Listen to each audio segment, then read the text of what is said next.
Hey guys, so I was totally inspired by Krista to do this video. I set some reading goals back in the middle of December and then promptly forgot about them.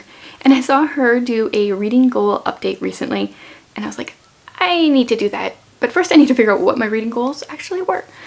So I went back and found them and I made myself like kind of like a tracker. Also inspired by Krista, she has a bullet journal that she's been using and that's great, but I mean she didn't really draw much in there, but I like can't draw like at all. My daughter draws like way better than me, so I need like some printables, and I have a binder, whatever, that I have my reading journal in, and so I decided to pop these in there as well. And I didn't make a printable for every one of my goals, but we'll go through it and I'll show you the ones I did make a printable for and kind of check in to see how I'm doing. Actually, I should say, if you are interested in getting a copy of this reading journal, it has 2 spots per page to fill in what you're reading. So you've got your like title, your rating, your author, genre, date started, date finished, format, length, and thoughts, notes, whatever. I will leave a coupon code below. You can get it free until June 15th with that coupon code.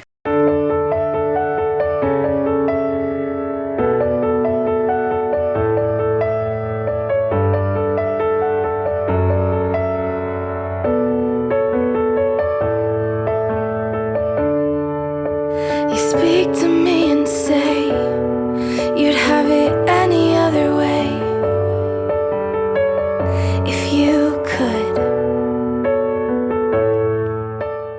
So my first reading goal was to read 5 classics, and I totally forgot about it. And I did read a few, but I also started lots and didn't finish them. So the classics that I have finished, I made myself this page with 5 books to fill in, and I have read 3 classics, so that's not bad, but I think only one of them was actually on the list of like classics that I wanted to prioritize. So I read The Yellow Wallpaper, which is a bit of a cheat because that's how many pages, like under 100 pages. I read Out of the Silent Planet, which is also a small book, but I really didn't enjoy it, so it counts as more. And then I read The Lost World. Now, I know I started Anna Karenina, I started Uncle Tom's Cabin over because I have started it before, and I think there was another classic I started. I was using Serial Reader for a while, and then I just started too many classics and stopped. So I have 2 more that I need to finish this year, which is completely doable, but I want to make sure that they're like 2 that I actually really want to read, and it's not just like, oh yeah, I read this and it happens to be a classic.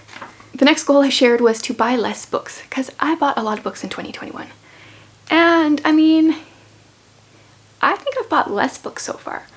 I wouldn't say I've like greatly reduced my book buying, but I've been more intentional trying to get books that I'm pretty sure I'll enjoy.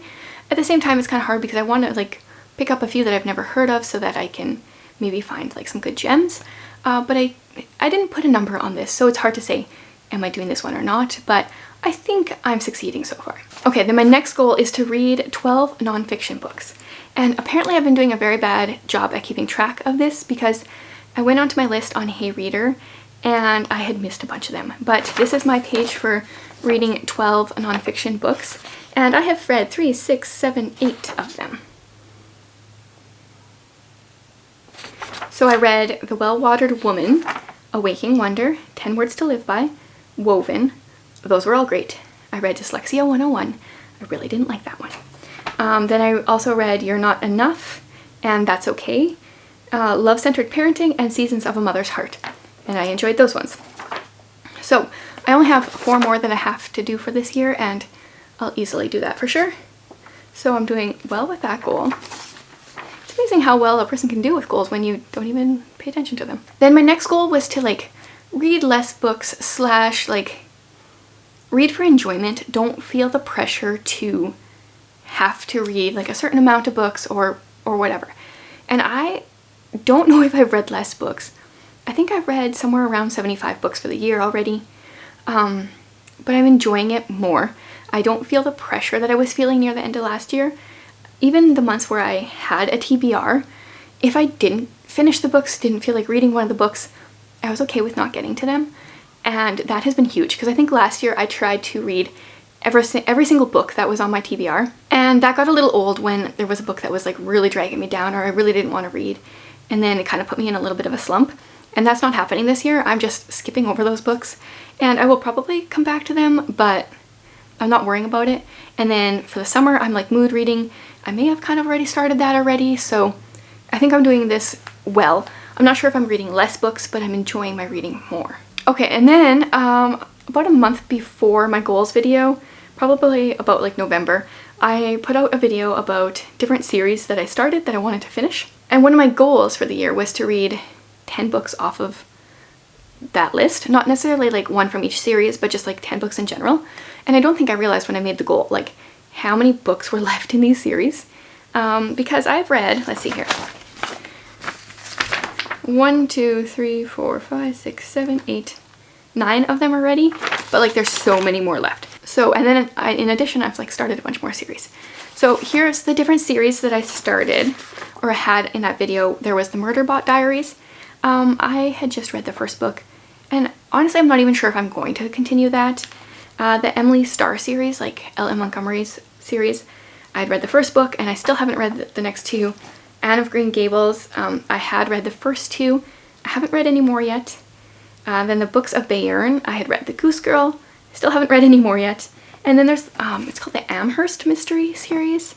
I didn't know it was Caught in the Middle and Caught in the Act were the books that I read. And I haven't read more from that series. So far my page looks like this. The pink ones are the ones that I had already read before I made the video. And that side of the page has no blue spots. The blue ones are from this year. But then we flip it over and things get a little bit more encouraging. So then there's the Russian trilogy, which is Conspiracy in Kiev. I read before the video and I haven't read more than that. The Nikki Boyd Files, I had read Vendetta before. Haven't read any more there. Here's where it gets better. Keeper of the Lost Cities. I had read Keeper of the Lost Cities and Exile. Now I have added Everblaze, Never Seen, Lodestar, Nightfall, Flashback, Legacy, and Unlocked. That's 7 books right there, so that really helps. And then the Nevermore series, I had read the first 2, and then since then I've read Holopox. So that's 8 books just on this page alone. So yeah, that's a little better. And then my last one here is the Flavia Deluge series, that mystery series. I have not read any more from that. I've still only read the first 2. Then there's the Inheritance Cycle, and I've still only read Aragon. I'm gonna be dragging my feet on that series, honestly. I want to finish it, but like, I'm not super eager to finish it. And same with the Farseer trilogy. I've read the first one. I know I'm going to read the next 2 sometime, but I don't know when. Then Arc of the Scythe, I finally read The Toll. So I finished that series. So, oh, and then there was one more that was listed, the #1 Ladies Detective Agency. I didn't make a page for that because I think there's like 22 books out in that series right now. And yeah, so maybe I'll do that yet. But these are the a lot of the books that I need to read still. I think when the next time I do a series update, I might take some of these out of there. Well, really it's just the Murderbot Diaries. The rest of them I want to continue reading, at least some from the series. So those were like my bookish goals. And then I had like some booktube goals. And one of them was to like funnel my extra creativity and energy over onto Patreon. And I feel like I did that for a while. And then we got a baby and my time and energy kind of went down. And I'm kind of taking a break from Patreon for the summer, so we'll revisit it and see how that goes in the fall. Another one of my goals is to hit 10,000 subscribers by the end of the year. I like number goals. I guess sometimes I didn't put number goals for like buy less books. But I don't know, I thought it'd be fun. I'm not there yet. So I have like 4,000 and some subscribers. There's my little chart. I don't really care if I hit it or not, but it's a fun goal to try to like strive for. I guess strive for it. It's just the more videos, the more consistently I post, the more I see the subscribers come up, and I'm just kind of posting whenever I want. Which, since I said I was gonna not have a schedule and post whenever I want, I'm not sure if anyone's noticed, but like, I've been posting more. I have a rebel personality, and so When I'm told, even if I'm told for myself to do things, I don't want to do them. But when I don't have to do things, then I'm like, oh, I want to do them. Yeah, it's a problem. Then one of my next goals was to share more like book roundup favorites videos. So I did a video of my favorite Agatha Christie books, and I did a video of my favorite, I don't know if it's like favorite, but like some middle grade recommendations. So I've done those two, and I have more planned. So I'm doing pretty well with that. One of my goals was to do at least one live video this year, and I did that for my May TBR. You guys hopped on and helped me pick that out, and I'm hoping to do more, but I hit that goal. And then my last goal was to do reading vlogs again, because I had gotten out of it for a bit, and I've done some. Once again, I didn't really have like a specific goal here. I have more planned. I've got some themed ones planned, but it takes time. So all in all, I feel like I'm pretty on track to hitting the goals that I still want to hit. There's a few that I might not really care about if I don't hit them or not. It's all just for fun. But that's where things are looking. I would love to hear if you have some reading goals that you've set. How are they going for you? Let me know, and like maybe that will give me ideas on better reading goals to set for next year. Thanks for watching, guys.